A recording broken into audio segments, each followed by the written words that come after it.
অপরিশোধিত তেলের সংকটে চট্টগ্রামের রাষ্ট্রীয় মালিকানাধীন জ্বালানি তেল শোধনাগার ইস্টার্ন রিফাইনারি লিমিটেডের কার্যক্রম সাময়িকভাবে বন্ধ হয়ে গেছে।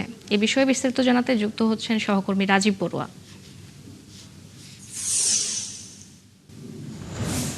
রাজীব, শোধনাগারটি বন্ধ হওয়ার কারণ কি এবং সেখান থেকে আর কোনো তেল পরিশোধন করা হয়েছে কিনা জানাবেন।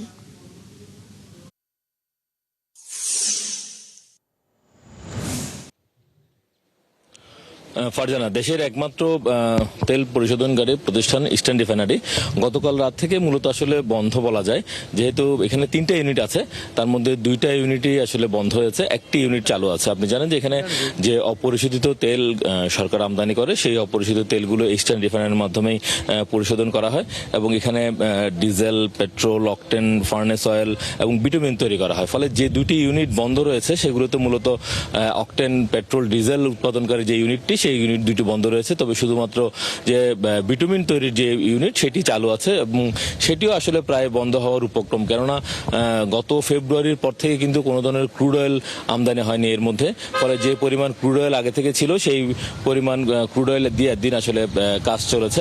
তা এই ইস্টার্ন রিফাইনারির দৈনিক যে সক্ষমতা প্রায় 4,500 টন ক্রুড অয়েল সে রিফাইন করতে পারে এবং যেহেতু যুদ্ধের পরবর্তীতে যখন সংকট তৈরি হয় তখন তার সেই উৎপাদন ক্ষমতা কমিয়ে আনা হয়, 3,500 টন উৎপাদন ক্ষমতায় নামিয়ে আনা হয়। তবে সর্বশেষ গতকালকে আসলে যেহেতু ক্রুড অয়েল প্রায় শেষ, ফলে তার যে 2টি প্রধান ইউনিট, সেই 2টি প্রধান ইউনিট আসলে বন্ধ হয়ে যায় এবং পরবর্তীতে আসলে ক্রুড অয়েল না আসা পর্যন্ত এই রিফাইনারি আসলে আর তার যে বন্ধ যে ইউনিট সেটি আসলে চালু করা সম্ভব হবে না। এবং সরকারের পক্ষ থেকে বলা হয়েছে যে সৌদি আরামকো থেকে প্রায় 1 lakh ton metric ton crude oil আমদানির একটা এলসি খোলা হয়েছে, যেটি আসলে আরব আমিরাতের ফুজাইরা বন্দর থেকে চালানটি আসার কথা। যদি ঠিকভাবে চালানটি আসে সেক্ষেত্রে হয়তো মে মাসের প্রথম সপ্তাহ অথবা দ্বিতীয় সপ্তাহে ইস্টার্ন রিফাইনারির ইউনিট 2টি আবার হয়তো চালু হতে পারে, তা না হলে হয়তো পরবর্তীতে আরও হয়তো সময় লাগবে।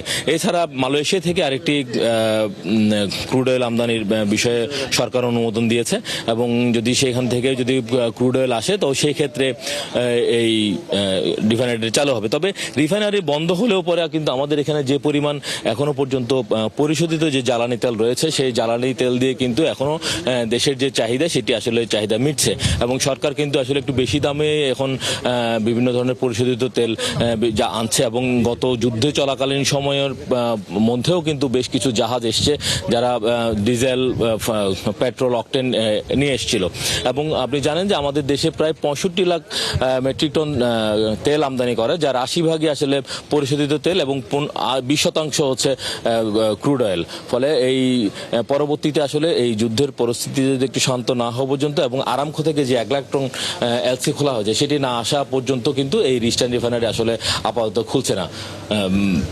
ধন্যবাদ রাজীব আমাদের সাথে যুক্ত হওয়ার জন্য। দর্শক, চট্টগ্রাম থেকে যুক্ত হয়েছিলেন সহকর্মী রাজীব বড়ুয়া।